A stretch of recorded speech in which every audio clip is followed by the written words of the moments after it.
Hello students, welcome back to my channel Khan learning class. आशा करते हैं आप सभी बच्चे बहुत अच्छे होंगे और आपकी तैयारियां भी बहुत अच्छी चल रही होंगी। तो आज इस वीडियो में हम जानकारी लेंगे एसएससी जेई। जेई क्या होता है, इसका फुल फॉर्म क्या होता है। जेई का फुल फॉर्म होता है जूनियर इंजीनियर। जेई का जो पद होता है वो ग्रुप सी में आता है। पहले जेई से रिलेटेड थोड़ी सी सामान्य जानकारी हम ले लेते हैं। जेई मतलब जूनियर इंजीनियर, जिसे कनिष्ठ अभियंता कहते हैं। एसएससी द्वारा भारत सरकार के तहत आने वाले विभिन्न इंजीनियरिंग विभागों एवं संगठनों में विभिन्न तकनीकी खाली पदों को भरने के लिए एसएससी जो है जेई एग्जाम का आयोजन करती है। एसएससी जेई एग्जाम एक तकनीकी परीक्षा है, टेक्निकल एग्जाम है। इस एग्जाम का फॉर्म भरने के लिए आपके पास तकनीकों का ज्ञान और समझ होना ज़रूरी है, मतलब अंडरस्टैंडिंग होना चाहिए टेक्निकल बेस पर, जिसके लिए आपको डिप्लोमा या इंजीनियरिंग किया हुआ होना चाहिए। अगर आपके पास किसी मान्यता प्राप्त विश्वविद्यालय से या यूनिवर्सिटी से या किसी इंस्टीट्यूट से इन 3 विषयों सिविल, मैकेनिकल, इलेक्ट्रिकल में से किसी भी एक विषय में बैचलर डिग्री मतलब आपका स्नातक या डिप्लोमा होता है तो आप एसएससी जेई की परीक्षा दे सकते हैं। अब देखते हैं कि जेई में एज लिमिट क्या होती है। एसएससी के द्वारा जेई की जो परीक्षा ली जाती है उसमें आयु सीमा 18 वर्ष से 32 वर्ष रखी गई है। एससी एसटी कैटेगरी के लिए आयु सीमा में 5 वर्ष की छूट दी जाती है एवं ओबीसी कैटेगरी के कैंडिडेट को 3 वर्ष की, जबकि पीडब्ल्यूडी को 10 वर्ष की तथा पीडब्ल्यूडी ओबीसी को 13 वर्ष की एवं पीडब्ल्यूडी एससी एसटी को 15 वर्ष की छूट मिलती है, मतलब एज रिलैक्सेशन दिया जाता है। अब है इसमें क्वालिफिकेशन क्या होती है, तो मैं अभी आपको बता चुकी हूँ कि जेई बनने के लिए इंजीनियरिंग डिग्री या डिप्लोमा की ज़रूरत पड़ती है। आप जिस भी स्ट्रीम से डिग्री या डिप्लोमा करते हैं आप उन सभी से जेई बन सकते हैं।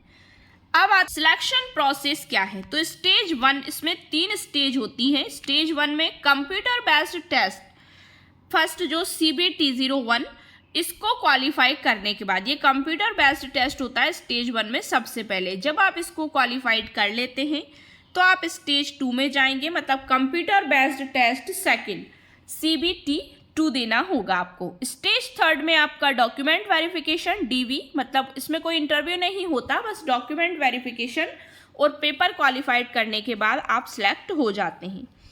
अब बात आती है कि जेई कौन बन सकता है, तो वैसे सभी स्टूडेंट्स जेई बन सकते हैं जो पॉलिटेक्निक से इंजीनियरिंग की डिप्लोमा का कोर्स किए हुए हों या इंजीनियरिंग का डिग्री कोर्स किए हुए हों, वो जेई बन सकते हैं। अब आप सोच रहे होंगे कि जेई का कार्य क्या होता है, मतलब क्या काम करना होता है जेई में। तो जेई का कार्य जो होता है एक ऐसा पोस्ट है जिसके नाम के आगे भले ही जूनियर शब्द लगा हो, लेकिन इनका जो कार्य है बहुत ही बड़ा और जिम्मेदारी वाला होता है। ये जिस विभाग में होते हैं उस विभाग का बहुत ही मजबूत हिस्सा होते हैं। इनका कार्य बहुत ही खास और महत्वपूर्ण होता है। ये सार्वजनिक कार्यों और परियोजनाओं को या उनकी योजना बनाने से संबंधी डिजाइन और निर्माण करने का कार्य करते हैं। अब बात आती है कि जेई की सैलरी क्या होती है, तो एसएससी के माध्यम से जो छात्र जूनियर इंजीनियर की पोस्ट पर ज्वाइन करते हैं उनको 40,000 रुपये से अधिक सैलरी के रूप में मिलती है। एग्जाम पेपर फर्स्ट में क्या आता है, पहले आपका कब आने वाला है नोटिफिकेशन देख लेते हैं। एप्लीकेशन फॉर्म आपका 5 अगस्त 2025 से स्टार्ट हो जाएंगे। क्लोजिंग डेट आपकी रहेगी 28 अगस्त 2025 तक, मतलब समथिंग आपको इतना समय इसमें मिल जाएगा, 5 अगस्त से 28 अगस्त के बीच।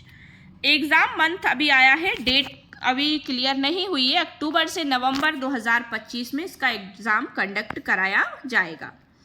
अब देख लेते हैं कि वैकेंसीज 2025 में कितनी आने वाली हैं, तो ऑलमोस्ट 2000 से संबंधित मतलब वैकेंसीज में आने की संभावना है सन 2025 में एसएससी जेई में। अब देखते हैं कि एसएससी जेई एग्ज़ाम पैटर्न क्या होता है, किस तरह से इसका एग्ज़ाम होगा। इसमें मीडियम ऑफ एग्ज़ाम, मतलब एग्ज़ाम का जो माध्यम है, क्वेश्चनों की संख्या इसमें हिंदी इंग्लिश में 200 रहेगी, मतलब दोनों लैंग्वेजेस में ये पेपर होगा। टोटल मार्क्स आपके 200 मतलब 200 नंबर का रहेगा। एक प्रश्न 1 अंक का होगा। टाइम ड्यूरेशन आपको 2 घंटे दिया जाएगा, ठीक है, 2 घंटे का टाइम आपको देंगे।